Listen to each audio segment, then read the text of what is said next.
Ladies and gentlemen, welcome to the Avant Novus live stream today. My name's Stan with Avant Novus, and today we're going to share with you some techniques for practicing drawing maps. Hopefully, these will help. We're going to go three. We're going to go over three ways you can practice drawing maps. A little practice will go a long way. These techniques are used by a lot of us. I found a couple of these techniques a couple of years ago. One I just recently found I'd like to share with you. Excuse me, I'm just getting off a little bit of cold. This stream's also going to act as a stream, kind of an update for our channel on YouTube, Facebook, Twitch, and everything else. We've been doing a lot of stuff this year. We are going to try to get back to doing 2 streams a week, and we are also going to try to be focusing on doing streams on Twitch for our ZBrush and our modeling for our miniatures. That's taken off huge. However, we don't want to neglect our map making fans and our YouTube channel. The first of our techniques we're going to do today is we're going to be practicing shape and movement. We're going to be helping our basically eye-hand coordination really get in touch with our brains. Second technique we're going to do is we're going to look through Google Earth, find interesting things, and more or less kind of trace that and find out different ways to help us increase our identification of landforms. Third thing we're going to do is something I've used quite a bit. It's basically a cookie cutter way of creating landforms that you make a dynamic map, you edit stuff. This is the first part of 2 tutorials to help everyone to help create dynamic maps. The next tutorial later this week is going to focus on taking some of these images we make today and creating a professional map to be used later. So let's go ahead and get started here. You'll also have to excuse me. I've kind of a nasty cold, but we want to make sure we're consistent. So let's go ahead and start. The first of the techniques we're going to be using today is pretty much a really fun technique. The video I ran across about a while ago, I don't remember, but I will definitely post it online so you guys can see it. The key here is that we are practicing something that that increases our hand-eye coordination, and also the synapses that that speak to our hands from our brain that work automatically. The key here is we're going to be making just random things that just pop in our head. We're going to clear our head, and we're going to start in very, very small little details, and we're just going to clear our minds and just start drawing little patterns and stuff like that. What this is going to do is we don't have anything. What this is going to do is help us create more of a quicker dialogue between our hand and our brain. Help us to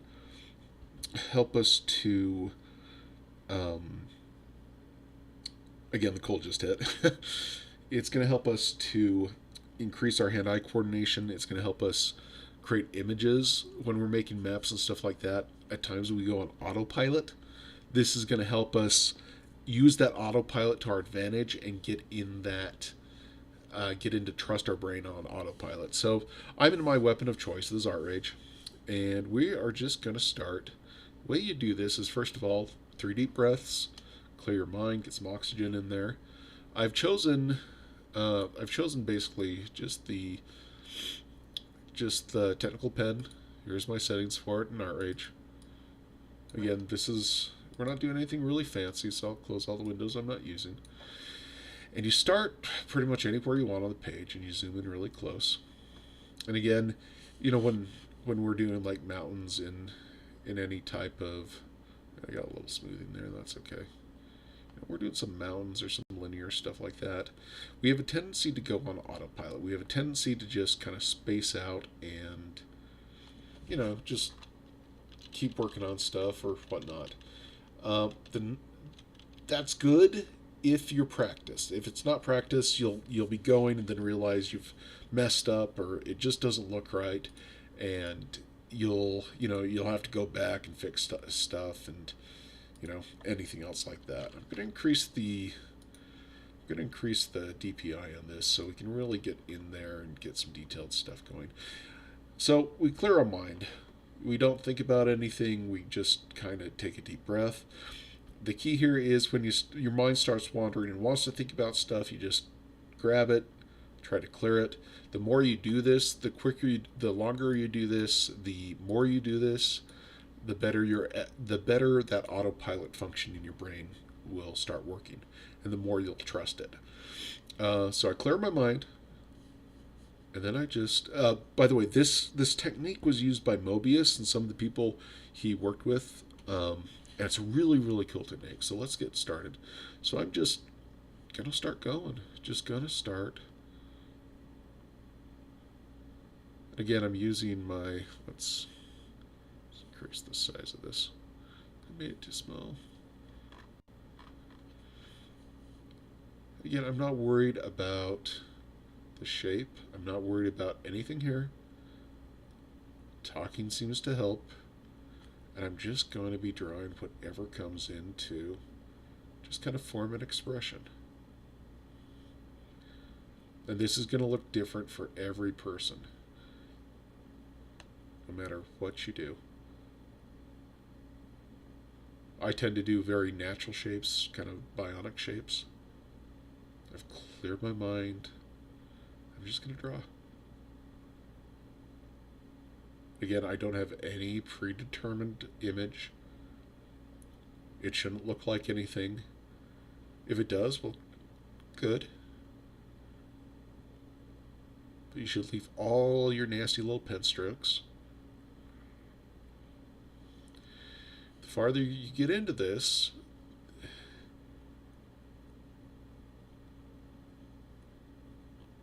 getting really rough. Your mind's going to start, your hand-eye and your mind is going to start making things.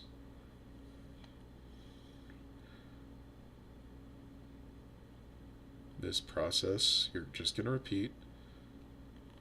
And apparently, this is the first time I've done it while talking, but it's actually really helping me focus.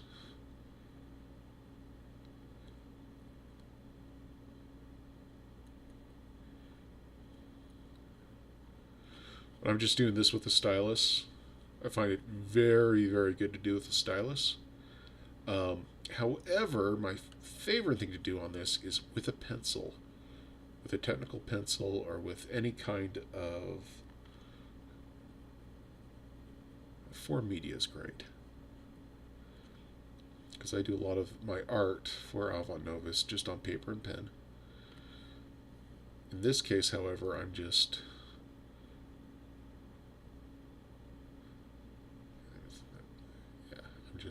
clearing my mind. We have all the lines coming off of something.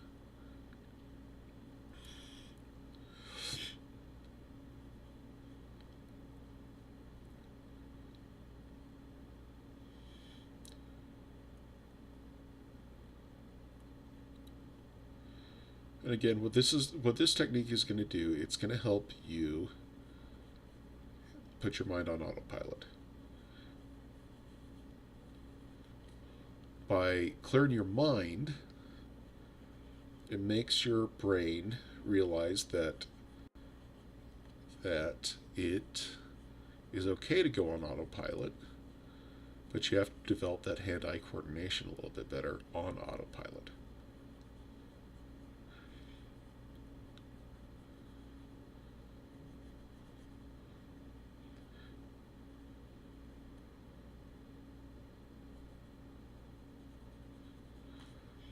Just do whatever.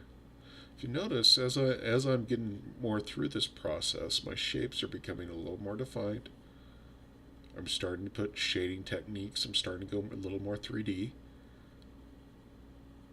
That's just usually when I really get into this process, that's usually just what I do.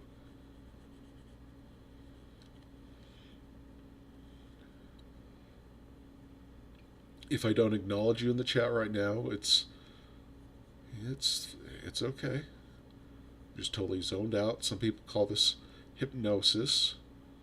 I call it autopilot.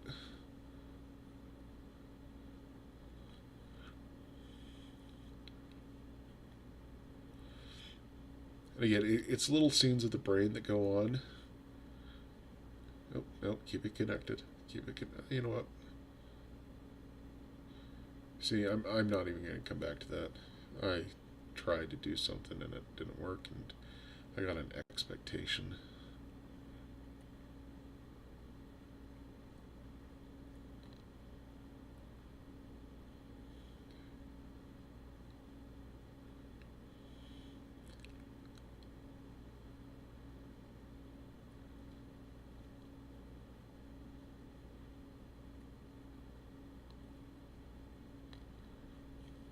We'll just get through this really quick. Usually we'll go on to filling the whole paper. Usually we'll, fill up the whole paper and just... You want to keep it kind of small.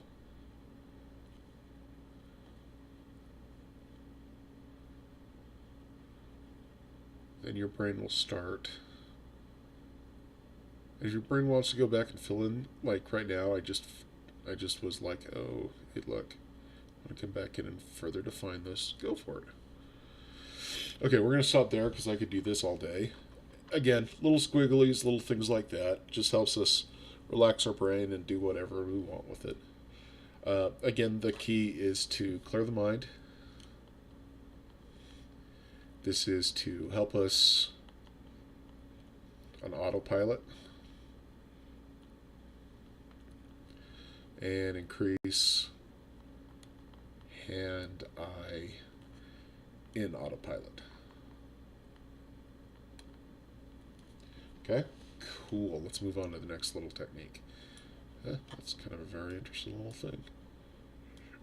Another part of this process you can go back and do that's kind of fun is you can like go back and make something out of this. In this case, I'd make like some type of, I don't know, some type of weird airship or something. I don't know.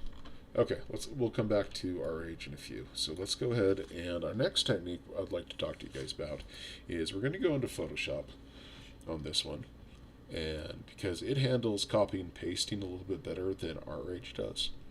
And to do this, we are going to zip up and we're going to open Google Earth.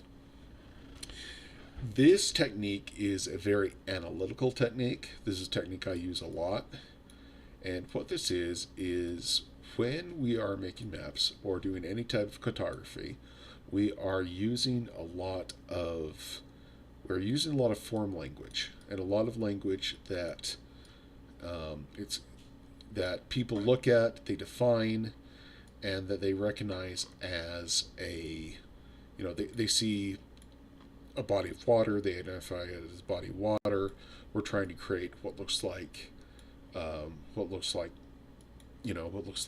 mountains, and people identify it as mountains, and we're creating our own kind of language in itself. To do that, our root and common language, of course, is the natural environment and its expression. Now, a lot of people's form language is based on the traditional fantasy map, which is awesome.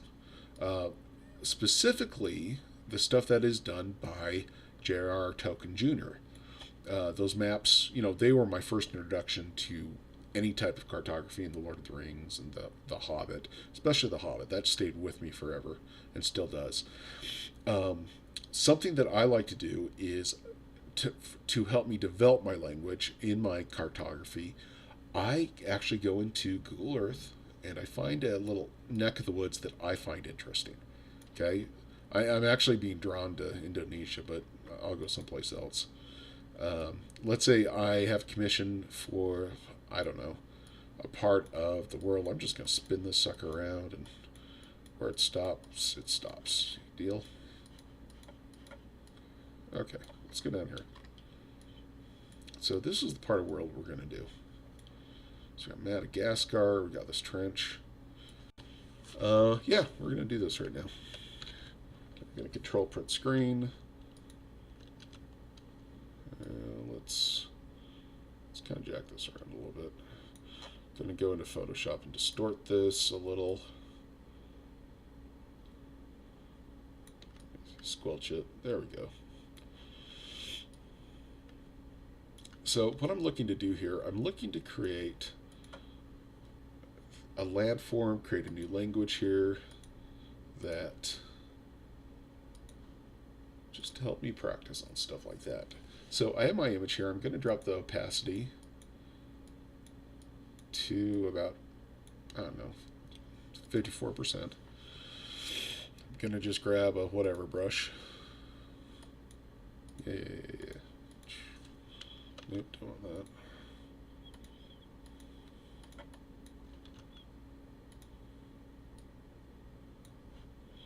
Alright.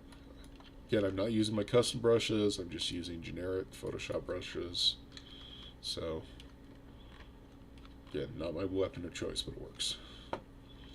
Okay, so we're going to go start. So I have this little landform, little Madagascar here. And I'm actually going to pull out right there. And I'm going to decide what's land and what's water. And the land here, I'm just going to gently trace. I like Google Earth because these higher parts I'm actually going to make into land too. Quite happened.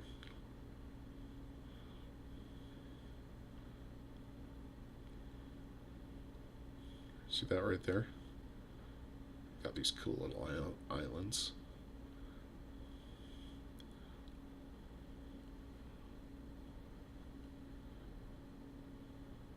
I don't know, maybe that snakes off here. Ooh, I got some little rivers and stuff like that. And what I do, I over-exaggerate like where the rivers are. Because again,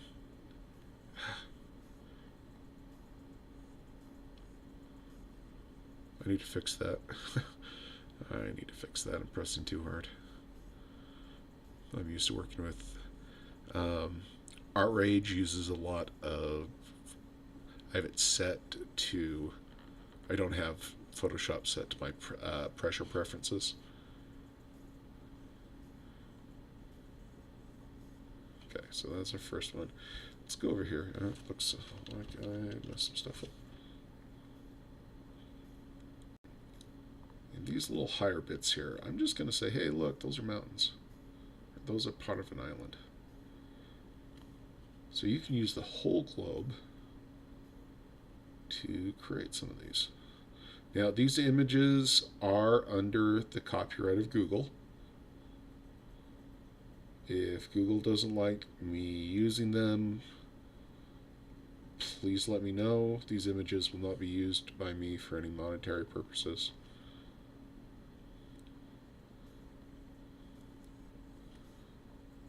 Fair Act, demonstration, education, blah, blah, blah. Alright, now we're down here. Again, I'm just kind of winging it out here until those privileges are revoked.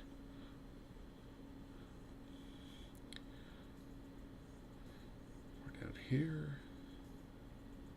We're down here. Hi, welcome to stream. We're just doing some techniques. Sometimes when I'm really, sometimes we have a hard time working on maps and creating a, oops, come back. Got way too many processes open. There's someone screaming in the comments right now. You know what? Fair enough. If you have any tips, let me know. I'm giving you advice. You get to give me advice. But yeah, we got this underwater plateau thing that's going to make some really cool islands. I'm also keeping this in a different layer.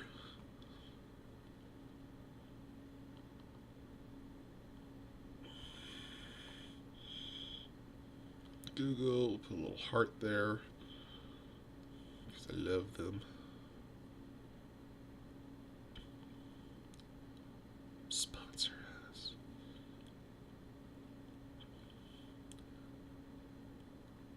Again, anything that catches my eye, I'm just kind of going in, making whatever.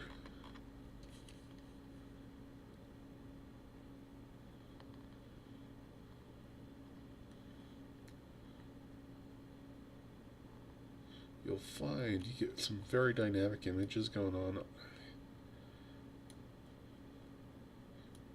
Just for the heck of it, let's make these little bumps here a big old island chain.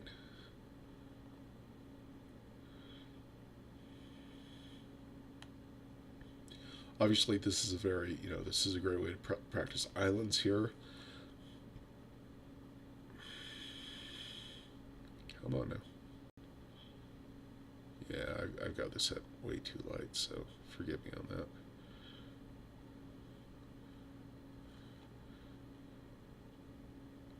But again, you get a very natural effect going here. You get a very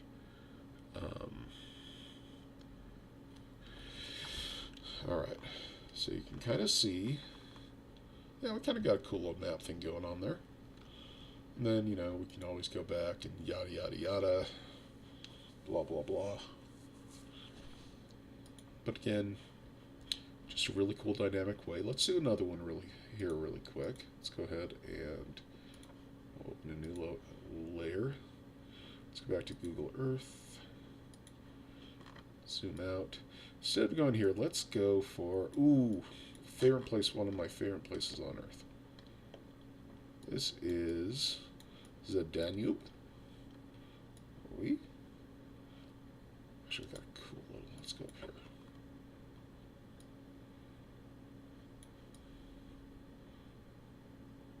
Let's actually go up here. This one really caught my eye. Now let's go to Danube. Danube's fine. Alright. This is going to be a study in river networking and how rivers work. So again, Control Print Screen, Photoshop, Control V, resize it, resize it to your poison. I know that Adobe just changed how the controls work. I'm still getting used to that. And again, I use Photoshop a lot for photo editing or whatnot. I don't use it for drawing much. Okay, so let's go ahead and open another layer for drawing. What I'm going to do right now is I'm going to kind of ignore a little bit of topography here. Bust this down to about right there. Get back to our active layer. We're going to start drawing here, and I'm going to very quickly just going to draw the outline. I'm going to take my pen here and get mad at it, but I'm actually going to, these green parts I'm going to assume are rivers, which they are. I'm just going to follow these down.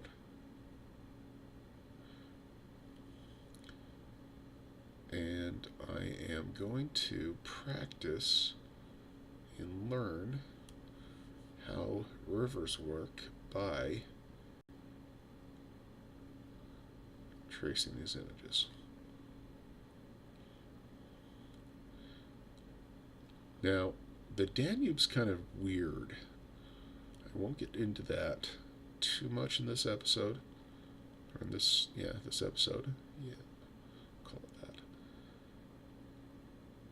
But at first glance, it behaves like a normal river.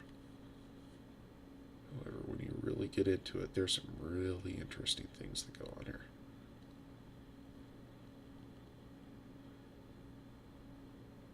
There we go. Hope this is the Danube. If it's not, let me know. And it looks like we got some. See these lines here?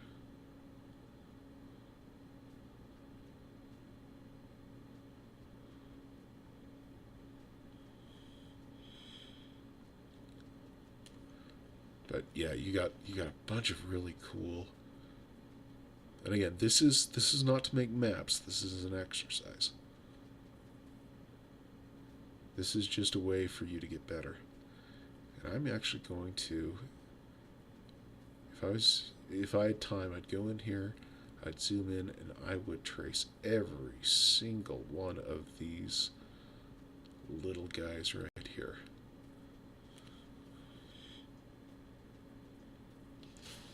So got some cool little rivers and stuff.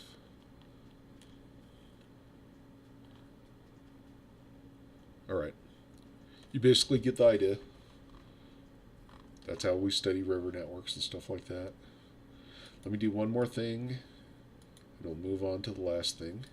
I'm going to go back to Google Earth.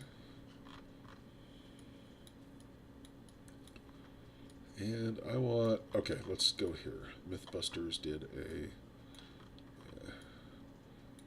okay.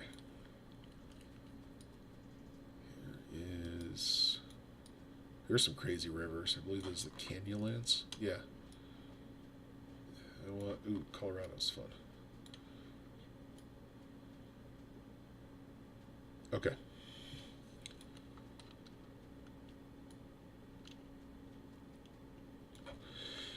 Control print screen.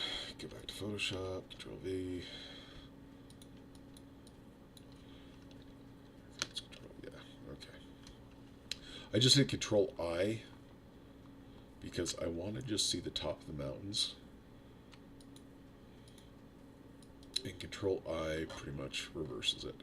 What I'm doing here is this. I'm in a study on the actual mountains themselves, the actual ridge lines and stuff like that. So I'm just going to take my pen and just kind of create a squiggly motion on the top of these mountains and where they go. And this is a really cool little exercise. I find that mountains are one of the most difficult things that you can do. And to get a hold of.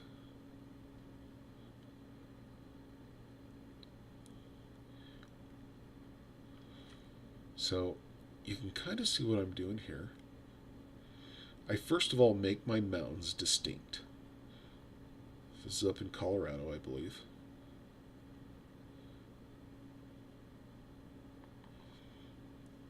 And I'm just kind of tracing the darkest spots. And then with my brush, I'm just going like that on the mountains. And it's giving me kind of a shape and form of the mountains that I wouldn't have noticed before.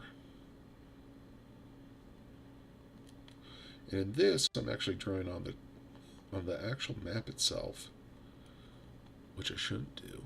Kind of screwed up there, but that's okay.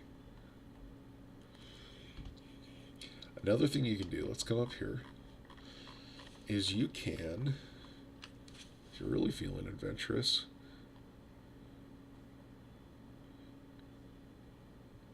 you can start in if you are doing a more traditional little mappy thing like this.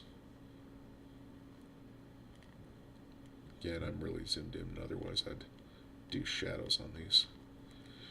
But you put your ridge of these mountains, the peaks, right down where these are. And again, this is a study, meaning we're studying how the Earth works. We're studying the form language of the Earth. Okay, so two different ways to do that. I kind of prefer this way down here a little bit better than this because we're actually studying the realistic aspects of the mountains. All right, let's go to our final thing. Again, we're going to zip back over to my weapon of choice. Get rid of that. This is something I actually use a lot when I'm doing, let's say we're doing a continent. Sometimes we get into our heads that we have to, we do an outline and then erase and go again. This is kind of, I like to, I really don't, this is something I use. This is the way I do a lot of my land and formations. I first start out with just kind of just go wherever. Make something kind of cool like that. Maybe some inlets. The key here is not do the entire area.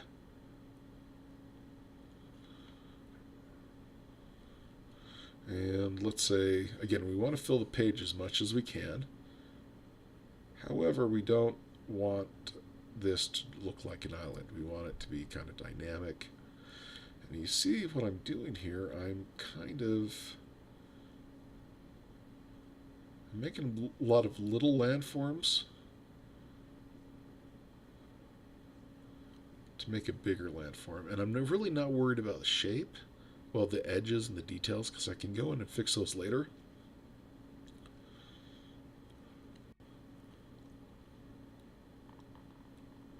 And this is kind of a, going back to our first technique, I'm just kind of winging it, kind of clearing the mind. However,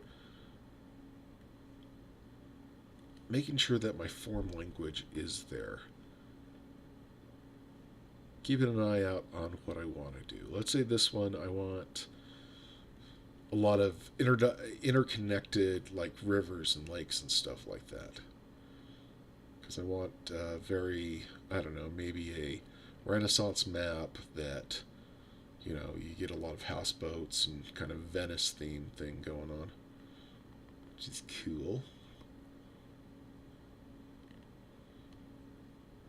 Again, little tiny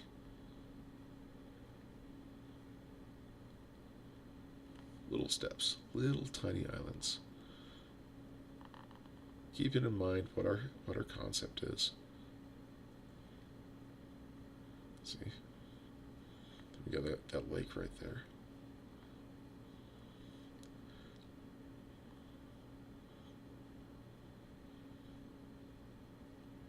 Now I'm looking, and I don't like this right here. I don't like, so we're gonna vary it up.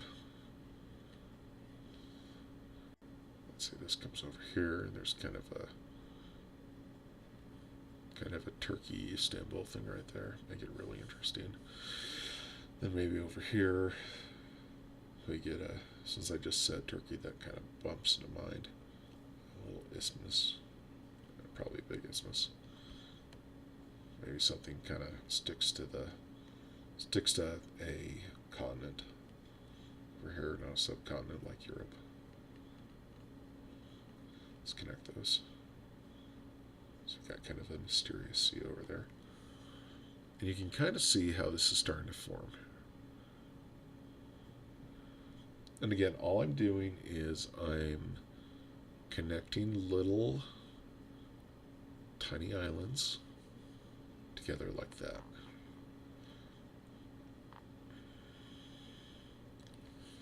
All right.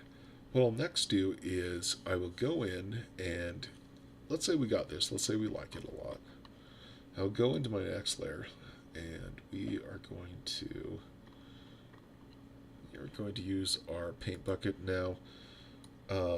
Our Aegis paint bucket is a little bit different than any other paint bucket because it is what we call a very smart paint bucket, and it also affects multiple layers. Okay, there, that's good. So we're now going to drop the opacity there to about, I don't know, 30%. We're going to go up to our layer right there, grab our pen that we're using. Let's say we're going to do, there we go. We're going to come, now that we've got our landform defined, we are going to, all these little squiggles we made right there, we can kind of make those into mountain ranges. But we are really going to focus right here. I'm just going to do this side of the map. On developing, this is where we get our details. We really work on our details, and you know, we can add more stuff or take it away, whatever we want to do. We'll just come down here really quick. You guys get the idea. We're trying to make our videos little.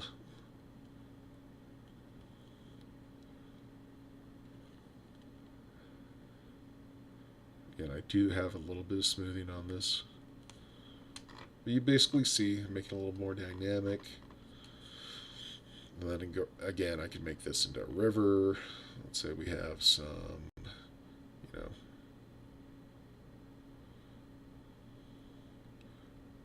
let's say this is a mountain area.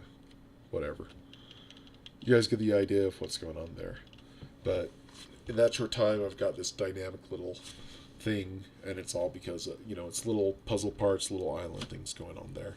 So those are three techniques. I will also link the Mobius technique, that first one. The guy that I found does a better explanation than I do, and it's awesome. It is very awesome when you get into autopilot. You can kind of see on this technique, I did kind of go into autopilot and worked out really well. It's because I've been developing that lately, and it makes your maps. You get through the form faster.